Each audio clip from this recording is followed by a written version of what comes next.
ఈరోజు పిల్లలు పాడైపోవడానికి ప్రధానమైనటువంటి కారణం ఏంటంటే, ఈరోజు ఎవరైనా చెప్తారు. మొదటి ప్రధానమైన కారణం ఏంటంటే, ఫోన్ వాడకం. ఫోన్ అనేది ఈరోజు చాలామంది పిల్లల యొక్క భవిష్యత్తును నాశనం చేస్తూ ఉంది. సెల్ ఫోన్ వ్యామోహంలో పడిపోయి, ఆ ఫోన్‌లో ఉన్నటువంటి మంచిని వదిలేస్తున్నారు. చెడుని ఆస్వాదిస్తూ ఉన్నారు. వాళ్ళ జీవితాలను వాళ్ళకి తెలియకుండానే ఫోన్‌కి అంకితం చేసేస్తూ ఉన్నారు. వాళ్ళ జీవితం నాశనం చేసుకుంటున్నారు.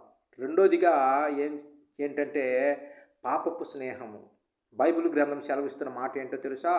పాపులు ఉన్నారు, దుష్టులు ఉన్నారు, అపహాసకులు ఉన్నారు. వాళ్ళతో స్నేహము చేసేటప్పుడు జాగ్రత్త అని మీరు చెప్పాలి అని తల్లిదండ్రులకి బైబిల్ గ్రంథం సెలవిస్తూ ఉంది.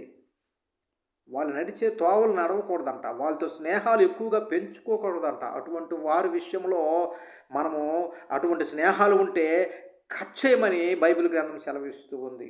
మూడోదిగా దేవునికి ప్రార్థన చేయడం నేర్పించాలి. ప్రార్థన చేయాలి. ఈరోజు తల్లిదండ్రులే గుడికెళ్తున్నారు. తల్లిదండ్రులే మందిరంకెళ్తున్నారు. తల్లిదండ్రులే దైవికంగా ఉంటున్నారు. ఆధ్యాత్మికంగా ఉంటున్నారు.